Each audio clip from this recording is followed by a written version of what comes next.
Welcome back to the Greenhorn Photo Taker for day 3 of the Canyonlands photography trip, and I am giddy. I just watched my first moonrise. It was awesome. If you watched yesterday's video, you realized probably I was a little bit, not heartbroken, but, wasn't overwhelmed with my Milky Way galaxy photography. But this made up for everything. What an awesome few minutes. I'm sitting there just trying to take shots of a few trees silhouetted against the stars. And out of the corner of my eye, I see this bright orange, glow coming from the horizon. It was a freaking moon. It was so great. It was so great. But I'm going to get back at it. Obviously, this is a continuation of yesterday. I haven't left. It's about 2:45 a.m. in the morning. And what we have in store for today is some lunar, nightscape, moonscape photography. And then we'll stay up for sunrise, take a nap, and head back to St. Louis. Head back to Salt Lake City. These nighttime videos are so difficult because I don't really have a way to record myself. But I'm headed back to the car. I think what the plan will be, let's go to Grandview, give the moon a little bit of time to get higher in the sky, and that'll allow some more light into the canyon. And then maybe head over to Arches for some monolith moonscapes and stay there for sunrise. Really magnificent so far. Like the moonscapes, I can't tell you how happy that made me. There you go. I doubt you can see that. Oh, there you go. There's the moon. Still a little sliver behind a cloud. All right, to the car, and let's go to Grandview. So I always knew I was strange, but I didn't know I was strangely unique.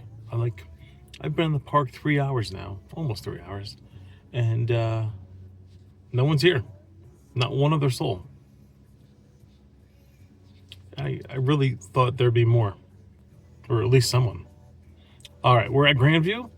Let's walk down. The moon has crested above that second cloud layer. It looks more white than yellow, so there should be some good visibility down below.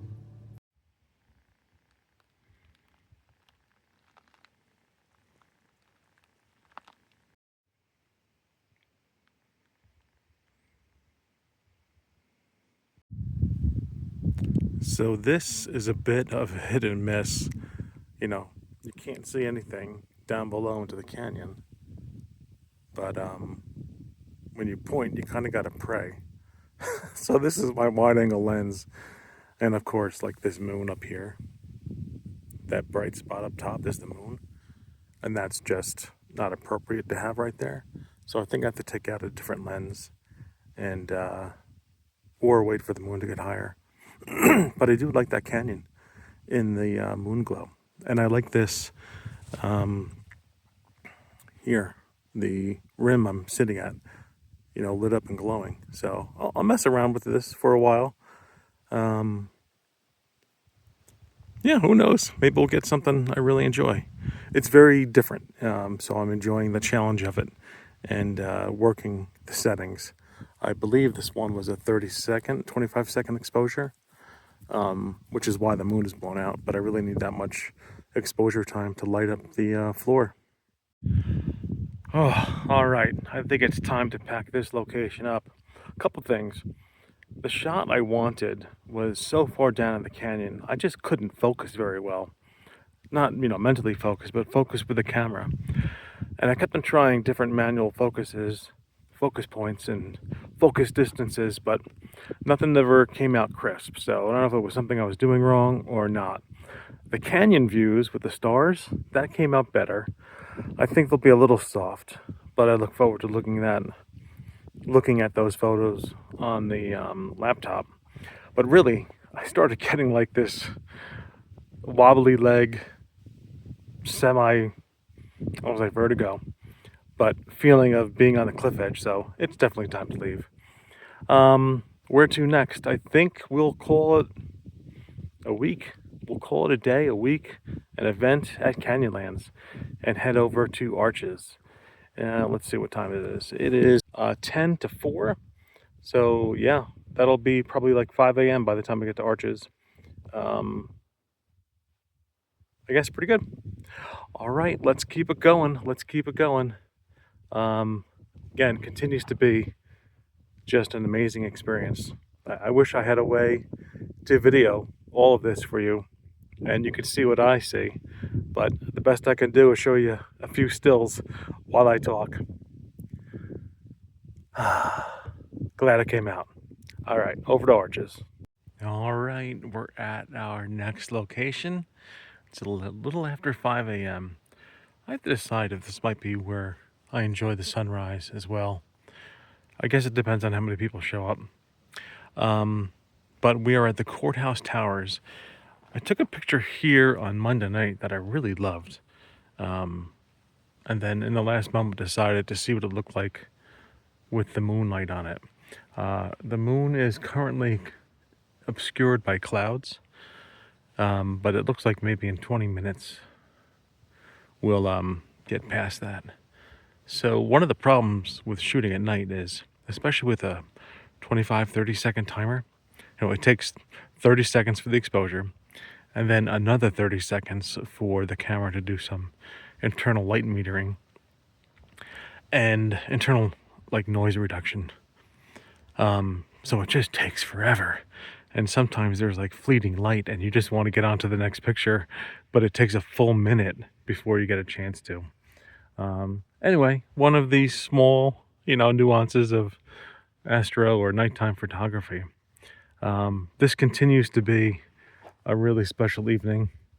I think I'm going to have to try to do this back home as well. Like, it's just a different world at night. It is a different world and a very unique perspective.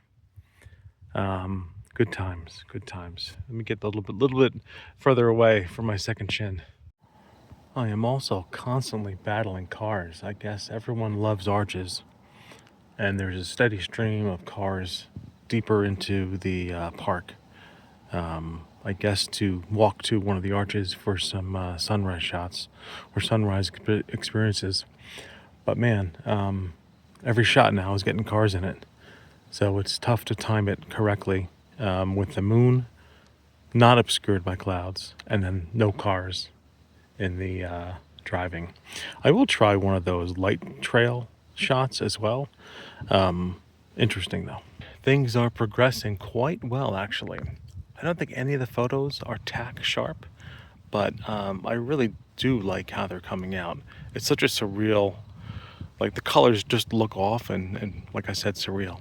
And there's towers to my left, to forward and to right. So I'm just taking composition by composition, moments at a time and firing off what I think fits in the moment. I know I said it earlier, but it's so difficult to get a composition. You basically have to take a shot, look in the back of camera, adjust in the dark, and then hope that those adjustments eventually dial into a composition that you like. And I think, at least as of now, I'm going to stay here for sunset or sunrise. The LaSalle Mountains are behind me, and I think, judging by the clouds, it may put on a show today. Normally, I'd rather photograph away from the sunrise itself, but now I'm in a position where I could rotate and shoot the mountains and shoot the monoliths. We are now transitioning to blue hour from Moonscapes. The moon is still a prominent feature in the sky and is definitely lighting up the monuments here, but for the most part, not for the most part, a lot of light is now coming from the sun as well. Look at these clouds behind me too. Can I zoom in?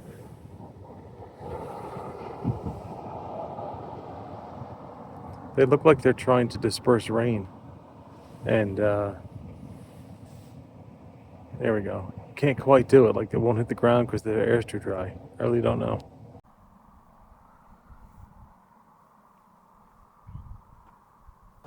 All right, it's just a few minutes before sunset, but I couldn't help but put myself in the composition here in the frame behind me. Everything's turning a light. It's got that orange glow to it. Actually, the orange glow is pretty much fading now until the sun comes up over the horizon. And what I really want to see is that first, cut of sunlight hitting the top of the monument. What an experience to be here in Moab for photography. I hate comparing trips. I think I liked last year's trip better, but I think I got much better photos this year. So I really cannot wait to go back and look at all these. Okay, back to the sunrise. And then after this, it's nap time. And then we head north, Salt Lake City. We have one island to visit up there before calling it a day and calling it a trip. All right, but first, let's nail this. Things are great. I'm glad I got some clouds above the monolith too back there. Look at the scene. Oh my God. But right there is the composition. Ooh, right there. So there's some good clouds up there too.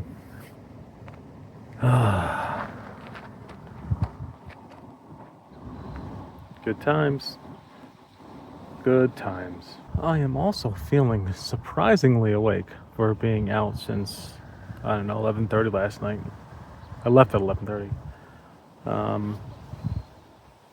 Some of the ones in the back I think have some sunlight on them. So good for me. I was really worried about today, but I'll still take a nap and then head out of here.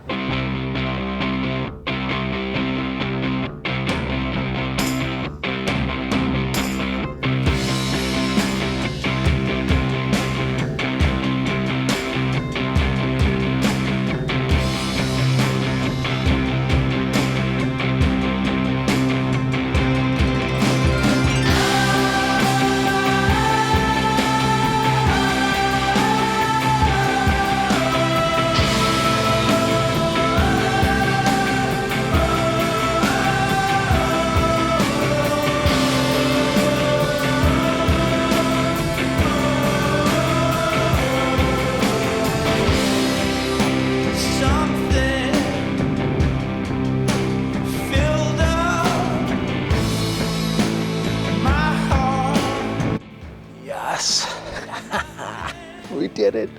Oh my gosh, what a scene behind me. So, sunrise is over. I must declare a massive success, even though I've not seen the photos, blown up on a computer screen yet. But everything happened the way I visualized, from the sun to the shadows to the composition. What a perfect end to the Moab portion of the trip. So now it is rest time, and then I will see you in Salt Lake City. The time just stays passing, thinking my dad when the army and navy came home. And every night I wonder if he's proud of the man who threw a fist that late night in his mom. I don't like being famous, they claim you then paint you. Someone that you've never been.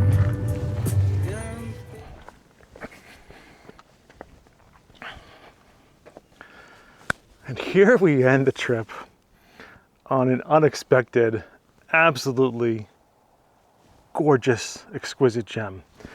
The only problem here is there's about 4 million bugs whenever you stand still. So thank you to my first ever subscriber. You know who you are. You recommended this place, and it is just stunningly gorgeous. I can't even fathom that this is the same place as Salt Lake City. But I can't stay here long because these bugs are absolutely horrendous. So here is some footage of the scenic drive-in. Here are some photos that I did bear with and take some snaps. Others are from the car. People are hiking in this. I don't know how. Anyway, thank you so very much for watching. Look what I do for a video sometimes. Get out and explore.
So the bugs are absolutely unbearable. So I'm stuck inside my car. Those are bison down below. And there's Salt Lake City.